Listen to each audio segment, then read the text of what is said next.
Peter Ndoro and Asanda Beda are here to help you rise and shine. Weekdays, 6 till 9 a.m. Central African Time. Only on Channel Africa. Right, we took a look at what's been happening right across the continent, but right now we focus our attention on the East Africa region, where a range of stories there have been making headlines, from the chilling reports of torture in Tanzania to political tensions and security developments across the region. And to help us unpack all of these stories and explore the broader implications, we're now joined by one of our regular commentators, a Kenyan journalist and founder of the Association of Grassroots Journalists. Good morning to you, Dennis Beru. Good morning. How are you, Peter? Fiti sana, habari yako? Salama sana. Sauboma. Well done. Okay. A lot of things happening in East Africa at the moment. Let's begin, though, with this very disturbing story about Kenyan activist Boniface Mwangi and Ugandan lawyer Agatha Otehe, who shared harrowing accounts of being tortured whilst in Tanzania. Thank you so much, Peter. It has been over a week since the two top activists from Kenya and Uganda were forcefully detained, and they were now deported back to their countries in unclear circumstances. And in a joint press conference yesterday with the members of the Fourth Estate, of course, that was really a very chilling moment from the two activists, Boniface Mwangi and the activist from Uganda, that is Agatha Atuaire, who said that they were beaten and sexually assaulted by the Tanzanian security officers in their custody. Mwangi and Atuaire's allegations at a joint press conference here in Nairobi yesterday. Remember, the two had been separated, or rather, they had a different a conversation with the members of the media separately, but they decided to have a joint a statement yesterday. And remember, the two had traveled to Tanzania on 19th to appear in court on 19th of May for the opposition leader Tundu Lissu, who is now facing treason related charges. And remember, Boniface Mwangi, as per what he told the members of the press yesterday, he was arrested or forcefully evicted from his hotel room, and they interrogated him by torturing him. This is by the security officers from Tanzania, and later on he was taken back to Kenya at the border between Kenya and Tanzania, that is Oro.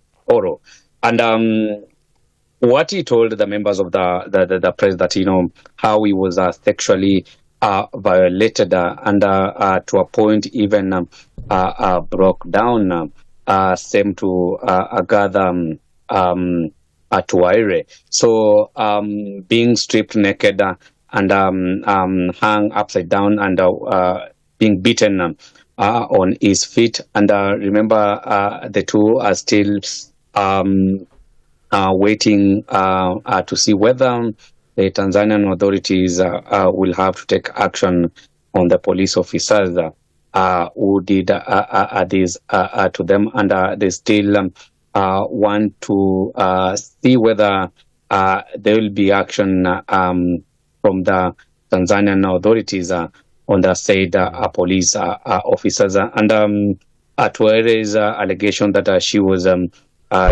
raped, that's a very serious allegation. And so far, no one has talked anything about what happened to the two top activists from Kenya and Uganda.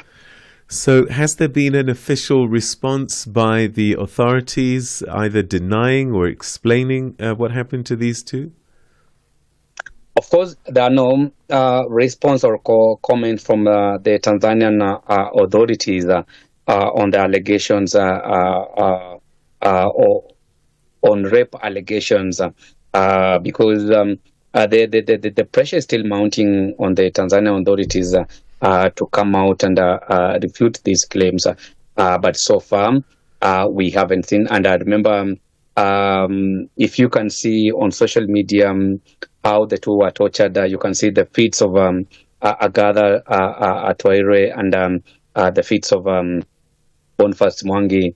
They are actually, we have the bruises, and so we are still waiting to see whether Tanzanian authorities will have to respond to these allegations.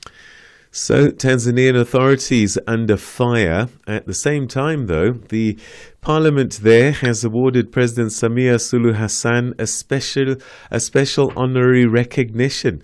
What's the basis of this award, and how's it being received locally and globally, regionally perhaps? Yeah, the Tanzanians member of parliament on Saturday, they honored President Mama Samia Suluhu Hassan with this award recognizing her exemplary leadership in promoting inclusive development and national progress. Remember, this is coming at a time when President Mama Samia Suluhu has been criticized for trying to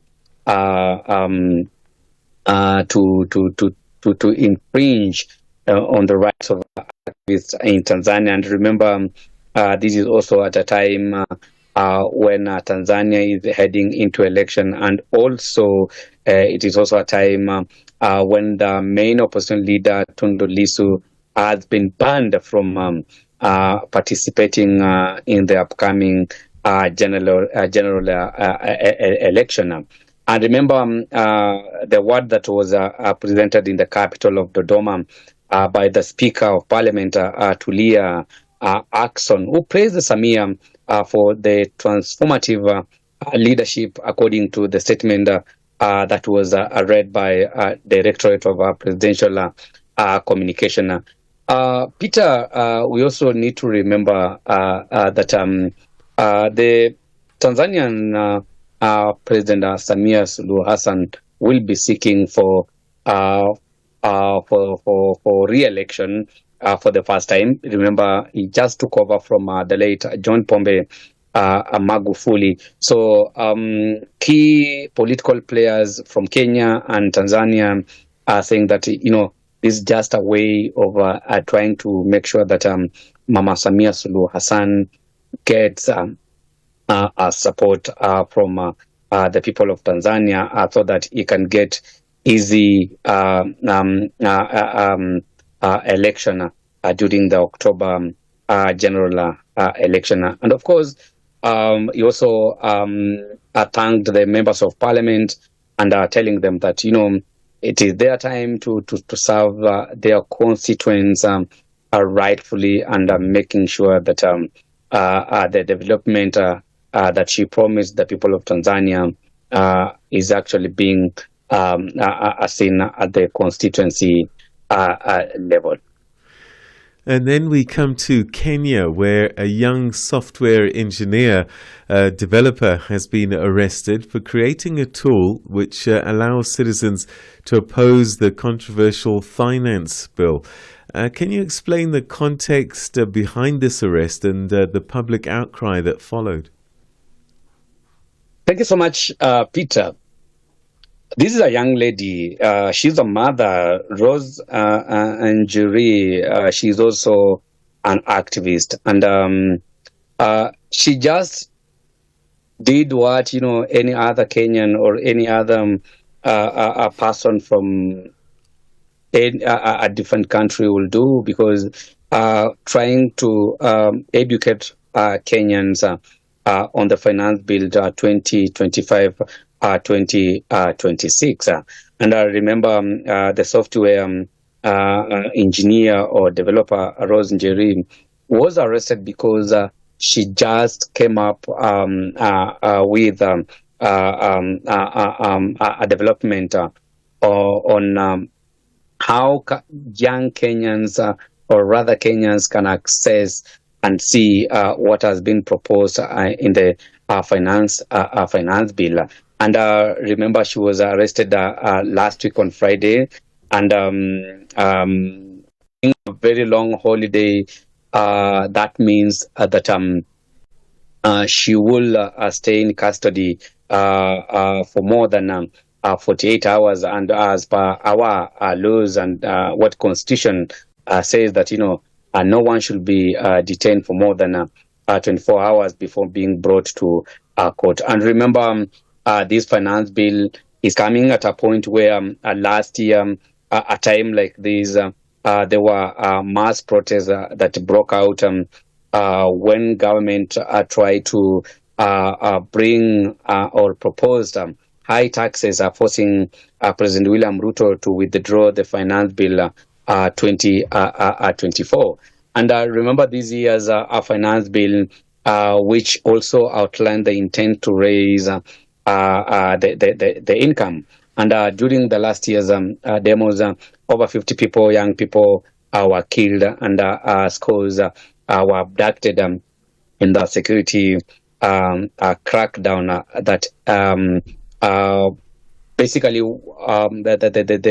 the government really wanted to make sure that the protest comes to an end. I remember the Law Society of Kenya President Faith Odhiambo in one of the interviews with the international media house said that Jerry's arrest and detention was the recurrence of the dictatorship by President William Ruto. And yesterday and on Sunday, activists went to Pangani police station where Njeri is being detained, and they wanted her to be released, but there were no comments from the police officers, or rather the officer in charge of the police station where Rose is being detained. And remember, Peter, members of Kenyans, a budget will be read in a few days, and what Njeri was trying to do basically is try to tell Kenyans that this is how the finance bill 2025 looks like, but according to her lawyers, there are no offense that she has committed, and they demand her release. I remember today she'll be brought into court for charges against as it is said that it is a cybercrime related charges. So we will be waiting and see whether she will be brought to court today or not. But from authorities, they have not commented on why she has been detained from last week, Friday, until today, Tuesday. Okay, and very briefly, South Sudan, the United States has issued a strong warning about escalating conflict there. Do we know what's behind this latest warning? Have there been some flashpoints of concern in South Sudan? Yes, Peter, it is so sad. A young nation, South Sudan, has been in conflict throughout 2025, and acting U.S.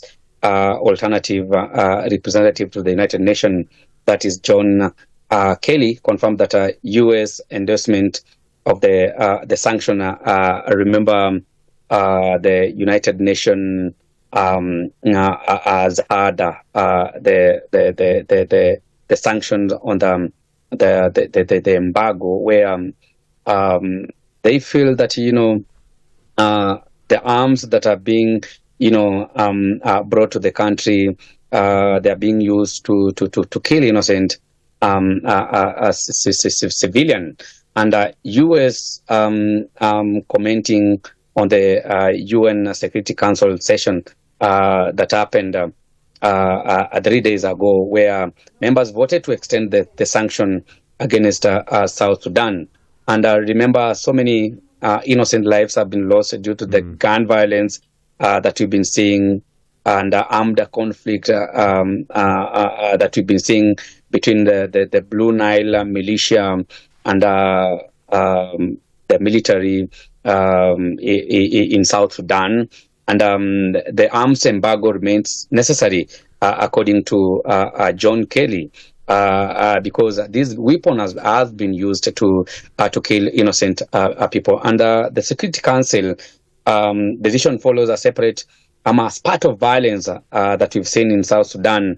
Remember, in March 2025, a deadly attack was launched by the White Nile militia in Nasir County, where the United Nations personnel were among the people who were affected. Okay.